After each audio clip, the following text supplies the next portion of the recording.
안녕하세요. 오늘은 열왕기하 마지막 말씀으로 우리 주님 음성 듣겠습니다.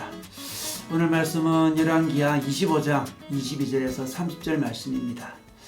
이 본문을 중심으로 최악의 상황에서도 하나님은 소망을 주십니다 라는 제목으로 말씀 나누겠습니다. 남유다는 바빌론에게 망했습니다. 마지막 왕이었던 시드기야는 눈이 뽑힌 채로 바빌론으로 잡혀가게 되었고, 그의 두 아들은 시드기야가 보는 앞에서 처형되었습니다. 남유다는 완전히 멸망했습니다. 이에 바빌론은 그달리아라는 유대인을 남유다를 다스릴 총독으로 세워서 직접 통치합니다. 그런데 그달리아는 사반의 손자라고 말씀하고 있습니다. 여기서 사반은 누구일까요? 사반은 성전 수리 중에 율법책이 발견되었을 때 왕에게 율법책을 읽어준 믿음의 사람이었습니다. 사반의 손자, 즉 믿음의 사람을 총독으로 바빌론이 세운 것입니다. 당시 믿음의 선지자 예레미야는 바빌론에게 항복하라고 했습니다. 70년 동안 순순히 바빌론에서 기다리라고 했습니다. 바빌론의 통치를 받아들이는 것이 하나님의 뜻이라고 했습니다. 그래서 바빌론은 자신들의 통치에 순종하는 그달리아를 총독으로 세운 것입니다. 물론 그달리아와 예레미야 선지자는 바빌론을 의지해서가 아닙니다. 하나님 때문에 일시적으로 바빌론에 복종하고 있는 것입니다. 그런데 왕족들은 바빌론에게 복종하는 것을 원하지 않았습니다. 사실 그들은 하나님 뜻에 순종하기를 원하지 않았던 거죠. 그래서 왕족 중 한 사람인 이스마엘이 그달리아 총독을 죽입니다. 총독과 함께 있는 바빌론 사람과 유다 사람을 다 죽여버립니다. 그리고 바빌론이 두려워서 이집트로 도망합니다. 바빌론이 세운 총독과 신하들을 죽였으니 지금 바빌론과의 관계는 최악의 상황이 되어버렸습니다. 이스마엘과 그 무리들은 하나님 뜻을 분별하지 못했습니다. 하나님 뜻에 순종하지 않고 끝까지 거역하는 모습을 보여주고 있습니다. 어쩌면 그들은 이것이 애국이라고 생각했을 수도 있습니다. 민족적인 자존심이라고 할 수도 있었을 것입니다. 그러나 이는 국제정세를 파악하지 못하는 어리석은 행동이었습니다. 무엇보다 하나님의 뜻을 분별하지 못하고 인간적인 고집만 부리는 불신앙의 모습이었습니다. 하나님의 뜻에 끝끝내 불순종하는 우리 인간의 모습을 단면적으로 보여주고 있습니다. 우리는 때로 자기 자존심으로 하나님께 끝내 순종하지 않고 고집을 피울 때가 있습니다. 그 고집으로 최악의 선택을 하는 경우가 있습니다. 우리가 얼마나 뼛속까지 죄인인지 보여주는 것입니다. 이제 불순종할 능력도 다 없어진 상황에서 마지막 몸부림으로 하나님께 대적하고 있었던 것입니다. 그런데 이 최악의 상황에서도, 이 최악의 영적 정치적 상황에서도 하나님은 당신의 소망을 보여주십니다. 바빌론에서 에울브로닥이라는 왕위에 올랐습니다. 이때 유다에서 끌려온 여호야긴 왕을 특별 사면시켜줍니다. 여호야긴 왕을 친절하게 대해주고 다른 나라의 왕들보다 더 높은 자리를 줍니다.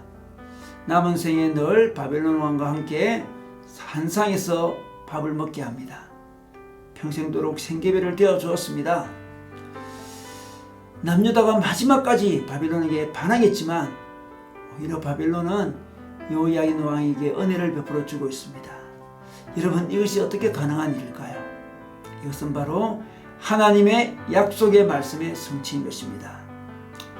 하나님은 예레미야를 통하여 예레미야 1장 10절에 보면, 보라, 내가 오늘날 너를 열방 만민 중에 세우고 너를 뽑으며 파괴하며 파멸하며 넘어뜨리며 건설하며 심게 하였느니라 라고 했습니다.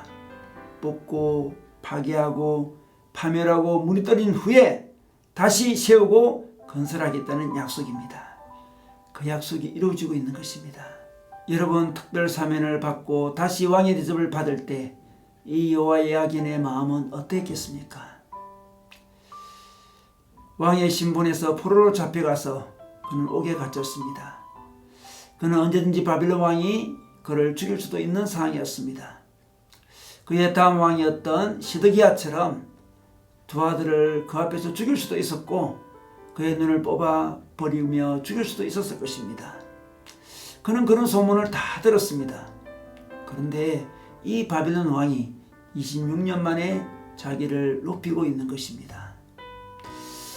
그는 예레미야를 통한 하나님의 말씀이 이루어지는 것을 느꼈을 것입니다. 그는 하나님의 약속을 다시 신뢰하기 시작했을 것입니다. 이 특별 사면은 한 개인의 사면이 아니었고 이스라엘 전체에 대한 하나님의 특별 사면의 시작을 보여주고 있습니다.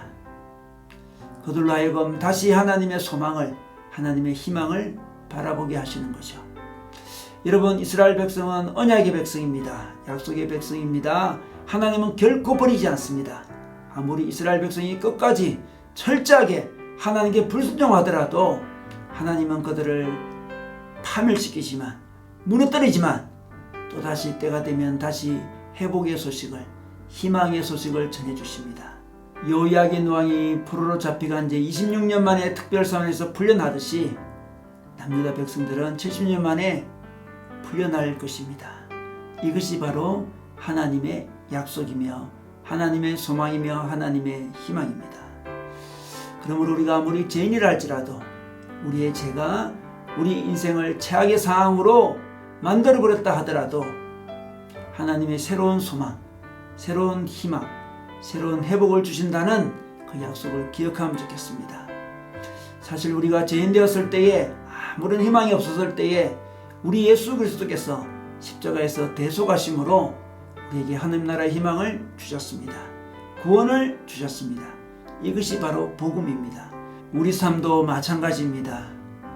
우리가 죄로, 우리의 자존심으로, 우리의 고집으로, 우리의 불순종으로 우리 삶의 희망이 다 사라졌다고 느낄 때에도 하나님은 다시 희망을 주십니다. 온 세상이 지금 코로나로 인해서 최악의 상황으로 가고 있는 것 같습니다. 이때 우리는 하나님의 회복을, 하나님의 희망을, 하나님의 소망을 기대해야 됩니다. 그리고 그 소망을 주위에 나누면 좋겠습니다. 여러분, 우리의 개인적 인생에서도 상황이 좋지 않습니까? 낙심하지 말아야 합니다.